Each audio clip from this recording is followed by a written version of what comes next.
बचाओ अपने भाई को, अपने पुत्र को, अपने परिवार के बच्चों को बचाओ। गर्भ में प्रहलाद जी थे, नारद जी ने शिक्षा दी तो महाभागवत बन गए। गर्भ में अभिमन्यु जी को चक्रव्यूह तोड़ना आ गया तो हम प्रगट में अपने बच्चों को जो चाहे बना सकते हैं, लेकिन फुर्सत कहाँ है किसी को। कि परिवार में बोले तो पिटाई हो गई, मित्रों ने उनको फांस लिया, अब बार बार उनको ब्लैकमेल किया, बार बार उनका शोषण हो रहा है, रास्ता कोई है नहीं, बार बार धमकी आ रही है, हम तुम्हारा वीडियो, अब वो फिर अपने शरीर को ही नष्ट। ये बच्चा प्रश्न किया इसलिए फिर वही स्मृति आ गई, बचाओ अपने बच्चों को, ये हमारे राष्ट्र के भविष्य है। महाराज जी कहती है जैसे क्लास में जाती है, बच्चों से बात करनी हो, कोई जैसे गलत व्यवहार करे या गलत बोले तो उससे किस भाव से बात करें? बात ही नहीं करना चाहिए, ऐसे बच्चों से बात नहीं करना चाहिए, बहुत बुरी तरह बच्चे बिगड़ रहे हैं। एक भगत का बच्चा है 12-13 वर्ष का है, तो अपने लोगों को जैसे आपके चेहरे देखे तो अभी पता चल जाएगा कि आप किस कोटि के हैं।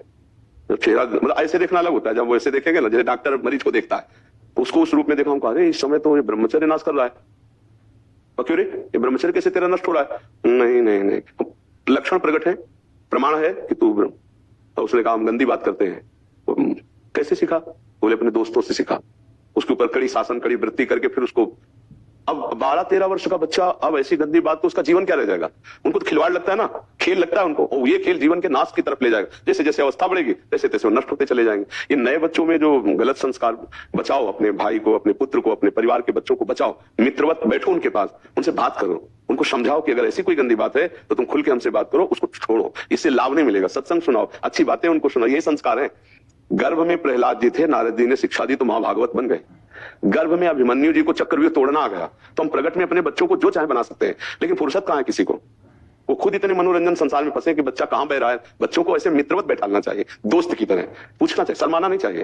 कोई गंदी बात तो नहीं है, अगर कोई गंदी बात करता हो या तुम्हारा मित्र या कुछ ऐसा मोबाइल में, तो आप हमसे खुल के बात कर सकते हो, हम तुम्हें बचा सकते हैं, हम तुम्हें अच्छा बनाएंगे। ऐसा नहीं कि उनको दबकाना चाहिए, तू गंदा, ऐसे नहीं, मित्र वो फिर तुमसे सब छुपा लेंगे, और दोस्त की तरह बात करोगे, हंसोगे, खिलाओगे, पिलाओगे तो अपनी बात रख देंगे। बहुत से बच्चे अपने शरीर को इस बात में नष्ट कर दिए कि परिवार में बोले तो पिटाई हो गई, मित्रों ने उनको फांस लिया, अब बार बार उनको ब्लैकमेल किया, बार बार उनका शोषण हो रहा है, रास्ता कोई है नहीं, बार बार धमकी आ रही है, हम तुम्हारा वीडियो, अब वो फिर अपने शरीर को ही नष्ट। तो हमें लगता है अपने बच्चों से, अपनी बच्चियों से, माता पिता को मित्रवत व्यवहार करके दुलार पूर्वक पूछना चाहिए कि देखो हम लोगों से भी गलती सुधार किया जाता है, अगर तुमसे कोई गलती हम डांटेंगे नहीं, उसका सुधार हो जाएगा। कोई तुम्हारा दोस्त तुमको इस तरह से सता रहा हो, इस तरह से कर रहा हो, तो अपने बच्चों को सुधार किया जाए। आजकल माता पिता थोड़ा उदासीन बच्चों से रहते हैं, पढ़ाई और पैसा दे देना ही नहीं है, थोड़ा उनको समय देने की जरूरत है। आप पैसा कमा रहे हो अपने परिवार के लिए, ड्यूटी में रत हो, लेकिन थोड़ा समय दीजिए। आपको पैसे से ज्यादा आपकी उपस्थिति बच्चे का परम मंगल कर सकती है, नहीं कर सकती। तो आज हमारे भाई लोग इस बात को थोड़ा कम ध्यान देते हैं, अपनी ड्यूटी में, अपने कार्यों में, अपने मनोरंजन में इतना मगन है कि समझते छोटे छोटे नहीं है।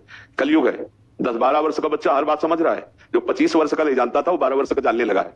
तो हमें लगता है बच्चों को सही दिशा में ले जाने की बढ़िया अवस्था होती है। तो माता पिता को, अगर पिता को इतना समय नहीं तो माँ को जरूर एकदम मित्रवत व्यवहार करना चाहिए। बड़ा परिवर्तन होता है, बड़ा परिवर्तन होता है। बच्चों से प्यार से बात करके, दुलार से बात करके उनको बचाया जा सकता है। नहीं, छोटे छोटे बच्चे व्यसन करने लगे, छोटे छोटे बच्चे जो बड़े लोग गृहस्थी में करते हैं छोटे बच्चे करने लगे, जिनका जीवन बड़ा संकट में है। ये बच्चा प्रश्न किया इसलिए फिर वही स्मृति आ गई, बचाओ अपने बच्चों को, ये हमारे राष्ट्र के भविष्य है, ये तुम्हारे कुल के दीपक है। अगर आप उनको बचाओगे नहीं तो गलत रास्ते पे चले जाएंगे, फिर लौटना मुश्किल है, फिर वो आपके साथ दुर्व्यवहार करेंगे। जब थोड़ा सयाने हो जाएंगे तो आपने जो कुछ सही मार्ग नहीं दिया तो दुर्व्यवहार आपके साथ करेंगे। बहुत मतलब वो माँ जो गर्भ में रखा, जो उसको पाला पोषा इतने बड़े सयाने, अब बुढ़ापे में जब चलने लायक नहीं तो उसको अनाथालय में। ये क्या है बच्चों की शिक्षा, ये क्या है बच्चों को प्यार, क्या है बच्चों का स्वरूप, बिगाड़ दिया ना। इसमें हम बच्चों का केवल दोष नहीं देते, माता पिता का भी दोष है। आपका प्यार, आपकी उदासीनता उनके प्रति जो रही तो आपका प्यार ही नहीं काम कर पाया। नहीं, ऐसा कैसे, हमें तो हृदय से लगता है ऐसा कैसे हो सकता है कि माँ बाप के साथ कोई बेटा ऐसा बर्ताव करे। उसकी धूर्तता बढ़ती गई, उद्दंडता उच्छृंखलता बढ़ती गई, इसलिए ऐसा हो गया। कलयुग का प्रवाह। नहीं तो माता पिता तो भगवान है यार, अगर माता पिता की सेवा ना हो पाई तब तो फिर जीवन ही नरक है। क्या मतलब, जीवन का मतलब क्या रहा? पत्नी आ गई, पुत्र आ गए, उनको अनाथालय में भेज दिए, तो तुम भी तैयार रहो, तुम्हारे जो तैयार